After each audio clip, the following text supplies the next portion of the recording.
ہم پاکستان کے تمام دیکھنے والوں کو آپ کی میزبان سید احمد کی طرف سے السلام علیکم۔ جیسے کہ آپ ویڈیو تھمبنیل سے جان چکے ہیں کہ آج ہم ایک اور بہت اہم شخصیت کے ساتھ موجود ہوں گے اور ہماری بات ہوگی پاکستان کی ہسٹری کے حوالے سے اور ان عظیم شخصیات کے حوالے سے جن کا پاکستان کی تشکیل اور پاکستان کی تحریک دونوں میں ہی نہایت اہم کردار رہا ہے۔ انفیکٹ میں تو یہ کہوں گی کہ وہ ایسے محسنان ہیں، وہ ایسی شخصیات ہیں کہ جن کا احسان پاکستان کی قوم کبھی بھی نہ تو فراموش کر سکتی ہے اور نہ ہی اس کو کبھی ادا کر سکتی ہے۔ آج ہم جن شخصیت کے حوالے سے بات کریں گے وہ نواب سر سلیم اللہ ہیں، جن کا پاکستان مسلم لیگ کی قیام کے اندر نہ صرف بلکہ پاکستان کی تمام تر تحریک اور اس کے بعد پاکستان کی ایک جو آئیڈیالوجی اور ویژن ہے اس کو پوری طرح عوامی سطح پر روشناس کرانے اور اس کو پاورفلی غیر ملکی اور سب کانٹیننٹ کے اندر موجود آقاؤں تک پہنچانے کی بھرپور کوشش جو ہے اس کے بارے میں ہم بہت اچھا ایک ڈسکشن کرنے جا رہے ہیں۔ اسی پروگرام کے اندر ہم کچھ بہت سارے ایسے بھی فیکٹس آپ سے شیئر کریں گے کہ جو نہ صرف بہت ہی زیادہ آپ کہہ سکتے ہیں کہ ریسرچ بیسڈ ہے، ویلڈ ہے، اوتھینٹک ہے، اور ریزن کیا ہے کہ ہمارے پاس ایک ایسی شخصیت موجود ہے جو کہ نواب سر سلیم اللہ کی فیملی سے ہی تعلق رکھتے ہیں، ان کے بڑ پوتے ہیں، اور اس کے ساتھ ظاہر ہے ایک ایسی خاندان کا حصہ ہے کہ جنہوں نے پاکستان کی جڑ سے لے کے اور آج جس پاکستان جس مقام پہ پہنچا ہے وہ تمام سفر کو بہت اچھی طرح ایکسپیرینس کیا ہے، آبزرو کیا ہے، اور اس کے ساتھ ہی سینہ بسینہ ان روایات کو مستند طور پہ آگے پہنچاتے رہے ہیں۔ سر آپ کا بہت شکریہ کہ آج آپ ہمارے ساتھ موجود ہیں۔ میرے ساتھ پروگرام کو وہ ہوسٹ کریں گے آصف رفیق جو کہ ہیڈ آف پروڈکشنز ہے ہم پاکستان چینل کے لیے، اور میں آپ سے ریکویسٹ بھی کروں گی کہ آپ اس کو پلیز اس چینل کو سبسکرائب کریں۔ زیادہ سے زیادہ سبسکرپشن کی صورت میں آپ تک ہم پاکستان کے ذریعے بے شمار بہت ہی اعلیٰ قسم کی شخصیات اور ان کے حوالے سے جتنی بھی معلومات ہے اور جتنے بھی حقائق ہیں وہ آپ تک پہنچ سکیں، کیونکہ یوٹیوب پہ اس بات کی بڑی کمی محسوس کی جاتی ہے کہ ہمارے پاس انفارمیشن تو ہوتی ہے لیکن قابل اعتبار اور مستند نہیں ہوتی، لیکن ہمیں پورا اندازہ اس بات کا اور امید ہے کہ ہم پاکستان سے یقیناً ایک اچھی توقع رکھتے ہیں جس کو ہم پوری کرنے کی کوشش کریں گے۔ سر بہت شکریہ کہ آج آپ نے اپنا قیمتی وقت ہمیں دیا اور ایک بہت اچھے مقصد کے لیے ہم یہاں موجود ہیں، کیونکہ ہم یہ محسوس کرتے ہیں کہ جو نوجوان نسل ہے خاص طور پہ جو کہ ریسرچرز ہیں، جو کہ اسکالرز ہیں، تعلیم تدریس یا تحقیق کے میدان سے تعلق رکھتے ہیں، وہ عموماً یہ محسوس کرتے ہیں کہ ہم ان شخصیات کے بارے میں یا تو مکمل طور پہ آگہی نہیں رکھتے جو کہ پاکستان کے محسنین ہیں اور جن کی وجہ سے آج ہم ایک آزاد مملکت کا حصہ ہیں، اور معلومات جو ہے اگر ہے بھی تو بہت سطحی ہے۔ تو آپ کا انتخاب اسی لیے کیا ہے کیونکہ ہمیں معلوم ہے یہاں سے جو ملے گا وہ بہت ہی اہم ہوگا اور بہت ہی خاص ہوگا۔ تو سر پہلا سوال تو میں آپ سے یہی کروں گی کہ جو ہم نے ایک طرح سے انٹروڈکشن میں بھی دیا ہے کہ خواجہ سر سلیم اللہ خان جنہوں نے 1906 میں جو کہ مسلم لیگ کے فاؤنڈیشن ممبرس میں سے بھی ہیں، انہوں نے مسلم لیگ کے قیام کی ضرورت کیوں محسوس کی ہے؟ سب سے پہلے آپ کا شکریہ، آپ بزرگ کا، السلام علیکم۔ 1906 کی جو مسلم لیگ کا قیام ہے اس کی وجہ وجوہات کیا ہے، یہ ہمیں سب کو غور و فکر کرنا چاہیے۔ ہمیں یہ سوچنا چاہیے کہ ہم ہند بڑے صغیر ہند میں مسلمان پیچھے کیوں رہ گئے تھے۔ 1906 میں ایکچولی جو میٹنگ ہوئی تھی ڈھاکہ میں نواب سر سلیم اللہ نے کیا تھا، اس کی وجہ جو وہ ایجوکیشن تھی، ایجوکیشن کانفرنس تھی، وہ مسلم لیگ نہیں تھی شروع 1906 کی بات کر رہے ہیں 1906 کی بات کر رہا ہوں۔ اور اس کی وجہ یہ تھی کہ اس سے قبل آپ کو پتہ ہے کہ علی گڑھ مسلم یونیورسٹی بنی تھی سر سید، تو مسلمان جو تھے اس زمانے میں وہ یہ سمجھتے تھے کہ مسلمان پیچھے کیوں رہ گئے ہیں ہندوستان میں، اور اس کی وجہ یہ تھی کہ ہمارے یہاں تعلیم کی فقدان تھا، ہمیں اپرچونیٹیز نہیں ملتی تھی۔ تو جب وہ ایجوکیشن کانفرنس ہوا 1906 میں، 3000 لوگ کو انوائٹ کیا تھا نواب سر سلیم اللہ نے فرام آل اوور ورلڈ، دنیا سے سارے مسلمان، پورے مسلمان اپنے خرچے پہ۔ And they were scholars. No, it was people, general public people who could, politicians who could make the difference, Right. the thinkers, Influencers. all of them. I have a picture of that also. اور اس کی جب وہ meeting ہو رہی تھی تو اس کے and میں یہ سوچا گیا کہ یہ جو ہے ایجوکیشن اس سے بڑھنا چاہیے، اور اس کی وجہ یہ تھی کہ ہمیں ایک پولیٹیکل وائس بھی چاہیے تھی جس کی وجہ سے ہم مسلم لیگ بنے، اور اس کی وجہ یہ تھی، اگر میں تھوڑی سی اس پہ ڈائیورج کروں، کہ بنگال آلویز پولیٹیکلی بہت ہی رچ اور فارورڈ رہا ہے فرام دی اولڈ ٹائمس.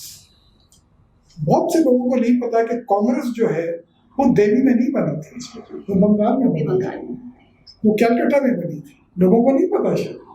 اسی طرح مسلم لیگ بھی جو ہے بہت سے لوگ سمجھتے ہیں کہ شاید پنجاب میں بنی ہوئی ہے یا لاہور میں بنی ہوئی ہے، ایکچولی وہ ڈھاکہ میں بنی ہوئی ہے 1906. تو ڈھاکہ کی سرزمین میں ایسا کیا ہے؟ میرا خیال ہے وہ انگریز بھی کہتا تھا what Bengal thinks of today in politics, the rest of India thinks tomorrow. This is the difference. Politically بہت اویئر تھے، بہت اویئر تھے. آپ کو پرانے اور بھی پیچھے جائے گی تو سراج الدولہ کا نام یاد ہے آپ؟ تو سراج الدولہ جو تھے اس زمانے میں بڑے صغیر میں وہ پورا ایریا بنگال کہلاتا تھا. سراج الدولہ بھی تھے، وہ بھی ایک قسم سے بنگال کا حصہ تھے کیونکہ وہ ایریا پورا بنگال کہلاتا تھا. Bengal is a very big area. In fact historically اگر آپ دیکھیں ٹل 1911 the seat of the British India was Calcutta, not Delhi. تو نور جہان بھی پہلا گانا گایا اس نے کلکتہ میں، بنگال میں. تعجب کی بات کریں گے تو کلچرلی پولیٹیکلی بہت آگے تھے لوگ، اور لوگ بہت سمپل اور ریلیجس لوگ ہیں ان دیئر اون ریلیجن. اگر وہ مسلمان ہیں تو وہ ریلیجن بہت اسٹرانگ ہے ادھر. کچھ واقعے ایسے بھی ہیں پرانی جو میں آپ سے شیئر کر سکتا ہوں، تو اس کی بتاؤں گا میں بعد میں. مگر the reason why Muslim league was formed, اور کچھ لوگ کہتے رہتے ہیں کہ بہت سی چیزیں، مگر it was for the economic emancipation of the مسلمانز of the Indian subcontinent. 3 point programme تھا، آپ وہ اٹھا کے دیکھ لیں. اکنامک ایمانسپیشن مطلب اس کی ریزن یہی تھی کہ اس سے پہلے یہ ہوا تھا 1905 میں on the same basis Bengal was partition. 1906 میں 1905 میں جب لارڈ کرزن ہوتے تھے تو وہ ڈھاکہ آئے. جب جناب سلیم اللہ نے ان کو کہا کہ جی ہمیں آپ نے کلکتہ کے ساتھ رکھا ہوا ہے، جیسے سندھ بامبے کے اوپر سپورٹ کرتا تھا، اور ہماری اکنامک گروتھ نہیں ہو رہی ہے، مسلمانوں کو جابس نہیں ملتے، ایجوکیشن نہیں ملتی، یہ پرابلم تھی. تو جب پارٹیشن ہو گیا تو یہ ریئلائزیشن آ گئی تھی کہ politically the two nation as مسلمان اکنامکلی، ریلیجس کی بات تو بعد میں آتی ہے، اکنامکلی ہم کو ڈپرائیو کیا جا رہا ہے اکنامکلی. اور اسی وجہ سے وہ مسلم لیگ بنی کہ we have a voice in the politics and in our future, the Bengalis and the Muslims of the Indian subcontinent. اور اگر آپ اس زمانے کی لسٹ دیکھ لیں 3000 میں، وہ فرنٹیئر سے لے کے بنگال سے لے کے آسام سے لے کے سب لوگ تھے اور سارے مسلمان تھے، including His Highness the Aga Khan. تو سر اس اسٹیج پہ کوئی ڈفرینسز نہیں تھے کہ آپ کی ایتھنیسٹی ڈفرینس ہے، you were united just for the sake of the Muslim. کہ کاز تھا آپ کا کہ ایجوکیشن کے حوالے سے آپ ضرورت محسوس کر رہے تھے، تبھی آپ نے ہر طرح کے لوگوں کو جو ہے وہ انوائٹ کیا. اس میں 3000 لوگوں کی تعداد تھی. تو آپ کیا سمجھتے ہیں کوئی رزلٹ ملا آپ کو؟ آپ کو پاکستان مل گیا، یہ کم ہے. بالکل اس کی جو سیڈ اس ٹائم ہوئی تھی وہ آپ مل گیا نا آپ کو پاکستان. وہ آپ نے کس طرح سنبھالا یہ آپ کا کام ہے. اب اس کے اوپر ایک دوسری ڈیبیٹ ہوئے گی. مگر آپ کو مسلمانوں کو ایک لوگ بہت سارے باتیں کرتے ہیں، India keeps on talking about کہ ٹو نیشن تھیوری فیل ہو. ٹو نیشن تھیوری فیل نہیں ہوئی ہے. آج بھی اگر آپ دیکھیں کہ جو مسلمان ہیں وہ کشمیر میں ہیں یا انڈیا میں، اگر ان کی اکنامک ڈپریویشن ہوئے گی تو two nation theory still stands of today, زندہ ہو جائے گی. It is not a question only two nation means کہ the economic deprivation. انڈیا میں آج شاید پاکستان سے زیادہ مسلمان ہیں theoretically otherwise. تو نماز تو وہ بھی پڑھتے ہیں، مگر ان کے پاس اگر کھانے کو نہیں ہے، نوکری کا نہیں ہے، پڑھنے کو نہیں ہے، تو یہ کیا ڈپریویشن نہیں ہے.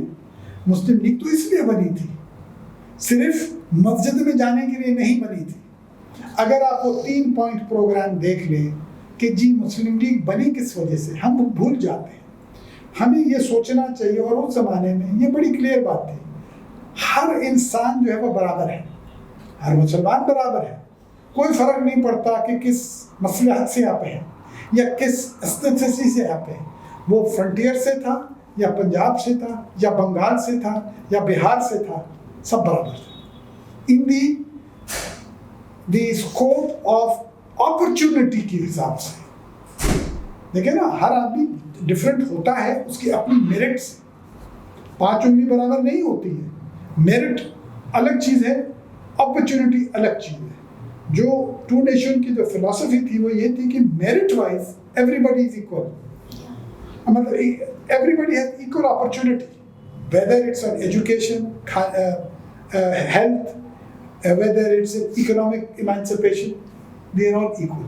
سر دیکھیں آپ کی فیملی کے بارے میں گفتگو کرنا ایسے ہی ہے جیسے ہم سورج کو چراغ دکھا رہے ہیں. بیسیکلی آپ کی فیملی میں نواب سر سلیم اللہ 1906 میں مسلم لیگ کا قیام، نواب خواجہ ناظم الدین جو کہ قائد اعظم کی وفات کے بعد گورنر جنرل جب پاکستان کو بہت زیادہ ضرورت تھی. اس کے بعد میں خواجہ شہاب الدین کی بات کروں گا. خواجہ صاحب وہ شہاب الدین ایوب خان کے دور میں وزیر اطلاعات تھے. خواجہ خیر الدین کی بات میں کیا کروں کہ جب پاکستان کو ضرورت تھی تو انہوں نے ایک امن کمیٹی کی جو ہے وہ تحریک چلائی، اور اس کے بعد ایک بہت ایک کارناموں کی بہت بڑی لسٹ ہے سر. تو میں تھوڑا سا جاننا چاہوں گا کہ یہ سر سلیم اللہ اور نواب آف ڈھاکہ کی سماجی خدمات کے بارے میں آپ کچھ روشنی ڈالیں کہ کیا خدمات تھے ان کی سماجی.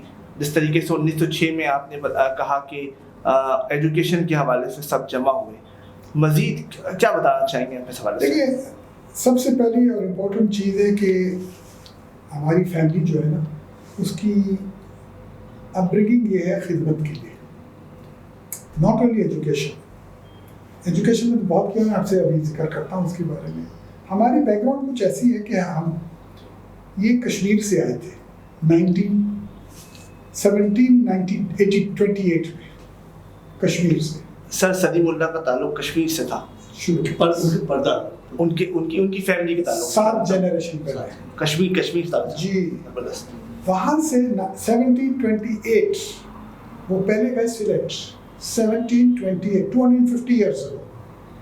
وہاں سے وہ فلانتھرفک ورک کرتے تھے، مطلب تجارت کرنے لگے جب، تو اس کے بعد پہلے وہ ریلیجس کافی تھے، فیملی آلویز ریلیجس تھی. میرے پاس ایک کتاب ہے فیملیز آف کشمیر، اس میں ان کا ذکر ہے اور پوری فلو چارٹ دے دی ہے، کسی کے پاس ہے نہیں ادھر شہر کو. اس میں کہ 1528 میں ایک قہر آیا تھا کشمیر میں، تو اس میں انہوں نے کھانا لنگر لگا دیا تھا ان فیملی نے، تو ان کو بڑا ٹائٹل ملا تھا اس کے لیے. تو یہ ٹریڈیشنلی فیملی کا آلویز رہتا ہے. Religiously also very inclined. آپ کو پتہ ہے 1892 میں ایک شیعہ سنی رائٹ بھی ہو گیا تھا بنگال میں، بہت سے لوگوں کو نہیں پتہ، یہ آپ کو پتہ ہے کہ نہیں مجھے نہیں پتہ. تو وہ رائٹ اس لیے ختم ہوا کہ فیملی میں وہ میرے سلیم اللہ کے بھی دادا تھے، انہوں نے متولی بنا دیا 700 مسجدوں کا ڈھاکہ میں، اور انہوں نے امام باڑے کا بھی کسٹوڈین بنا دیا. تو وہ دونوں چیزیں ہمارے یہاں سے ہوتی تھی، یعنی کہ امام بارگاہ اور مسجد، جی ہاں، یہ ایک ہی شخص جو ہے وہ دونوں چیزوں کو جو ہے وہ دیکھ رہے تھے. اور میں آپ یہ لوگ سرپرائز ہو جائیں گے کہ 10ویں کی جو محرم کی پروسیشن ہوتی تھی ہمارے فیملی کے، میں نے خود دیکھا، میرے والد سٹارٹ کر جاتے تھے، اور ان سے پہلے میرے دادا ان سے پہلے نواب سلیم اللہ، یہ گھر سے ہوتا تھا. اور ہر 700 مسجد کے متولی بھی تھی، تو ریلیجسلی بڑے انکلائنڈ تھے. یہ کام اب افسلی وہ پہلے سے کرتے تھے. دوسری چیز یہ کہ وہ اپنا خرچ کرتے تھے، یہ بڑا امپورٹنٹ ہے کہ جیب سے، اپنی کمائی سے، اپنی سیونگ سے خدمت کا جذبہ. ابھی لسٹ آپ کو کر دوں تو جب علی گڑھ کا تو آپ نے سنا ہے، انہوں نے ڈھاکہ یونیورسٹی بنایا تھا اپنے پیسے سے. یونیورسٹی کا قیام جی ہاں ڈھاکہ میں اپنی سیونگ سے، جی اپنے پیسے سے. ڈھاکہ میں الیکٹریسٹی کول پاور الیکٹریسٹی اپنے پیسے سے فیملی نے دیا, اور واٹر اپنے پیسے سے دیا. گورنمنٹ کے پیسے کوئی نہیں, اپنے پیسے, برٹش کے پیسے نہیں. وہاں انجینئرنگ کالج اپنے پیسے سے بنوایا, یتیم خانہ اپنے پیسے سے بنایا, میڈیکل کالج اپنے پیسے سے بنایا. تو جو فلینتھرفک ورک تھی وہ بہت زیادہ تھی. اب ان کی میرے پاس لسٹ بھی ہے کہ اگر کہیں لیپریسی کا ایک وہ ہوتا تھا تو ادھر وہ پیسے باہر بھیجتے تھے. انگلینڈ کو بھی انہوں نے پیسے بھیجے کہ جی آپ کے یہاں وہ. دیکھیے آپ کہتے ہیں آپ کی فیملی تعاون کر رہی ہے انگلینڈ کو. جی جی, وہ اس کی وجہ تھی, انگلینڈ کو نہیں, ہیومینٹی کو. ڈفرنس کیا ہے, انسانیت کو. ہر چیز بڑی فہرست ہے اس میں کہ کہاں کہاں مشکلات پرابلمز آئے. کہیں ابھی بھی مجھے پتا ہے کہ وہ ملتان میں ایک جگہ ہے, ادھر کسی نے ان کو لکھا کہ جی کنواں چاہیے, آپ کو پتا ہے کہ نہیں پتا. انہوں نے پیسے دیے پانی کے لیے کنواں بنانے کے لیے, آپ کو یہ نہیں پتا چل, میں بتاؤں ان کے نام سے ایک کنواں ہے ادھر, اور وہ اس زمانے کی بات کر رہا ہوں میں.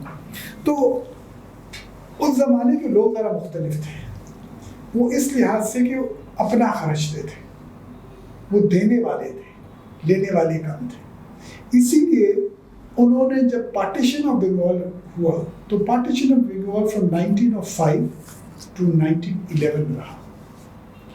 اس زمانے میں ہندوؤں نے بہت پریشر کیا برٹش کو کہ یہ آپ ختم کریں کیونکہ یہ آپ مسلمانوں کو زیادہ وہ دے رہے ہیں. تو 1911 میں وہ ختم ہوا, اور اس کی ایک وجوہات یہ بھی تھی کہ سیٹ آف پاور کلکتہ سے ہٹ کے ریجنسی انگریزوں کی دہلی چلی گئی. The Raj moved from Bengal, from Calcutta to Delhi. تو اس ٹائم یہ پارٹیشن آف بنگال ختم ہوا. میرے پردادا بڑے اس میں مایوس بھی ہو گئے تھے کہ اتنا کام کیا, انہوں نے اپنے بہت پیسہ خرچ کیا. He became the Nawab at the age of 28 only. 28 سال کی عمر میں وہ نواب بن چکے تھے. اور اس زمانے میں وہ ایسے نہیں بنے تھے, وہ کمشنر بھی تھے, ڈپٹی کمشنر تھے. عموماً یہ کہا جاتا ہے کہ 28 سال کا نوجوان اس وقت اس سوچ پہ نہیں ہوتا ہے. آپ یہ کہہ رہے ہیں نواب, پھر اس کی ان کی خدمات, ان کا ویژن. لیکن وہ بہت انٹرسٹنگ انسان تھے میرے حساب سے. تو کیونکہ دیکھیں میں کچھ نہیں ہوں, تو ہمارے فیملی نے کیا, باپ دادا لوگوں نے کیا ہے, ان کا سارا کام ہے. ہم تو کوئی بھی چیز نہیں. ہم آئی وش کہ ہم اس تک پہنچ سکے. 28 کی عمر میں انہوں نے وہ نواب بنے. اس سے پہلے ان کی ٹریننگ تھی. وہ کس طرح کہ وہ کمشنر بھی رہے, ایسے نہیں کہ گھر پہ بیٹھے ہوئے نواب بنے ہوئے تھے. تو ان کو سسٹم چلانا بھی معلوم تھا. وہ کمشنر برٹش ٹائم پہ تھے, نواب ہوتے ہوئے انہوں نے سختیاں سختیاں برداشت کی. جی, اب آپ سوچیں ود ان 3 years انہوں نے پارٹیشن آف بنگال کر دیا. 1902 میں وہ نواب بنے, 1905 میں پارٹیشن آف بنگال ہو گیا. 3 سال میں. اب ان کی عمر کیا ہے 31. اب آپ سوچیں, آپ کو اس لیے جب 32 کے ہوئے تو مسلم لیگ بنا دیا 1906 میں, اور 1914 میں ان کا انتقال ہو گیا. بہت ینگ مرے. قائد اعظم نے جب مسلم لیگ جوائن کی, نہیں قائد اعظم تو بہت بعد میں ہے. اس کے بعد You see, Quaid Azam came in Muslim League in 1919.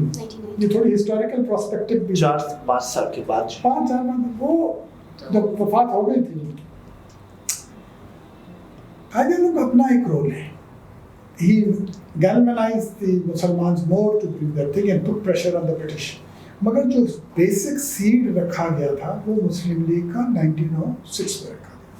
34 years میں نواب سلیم اللہ بھی دنیا سے چلے گئے.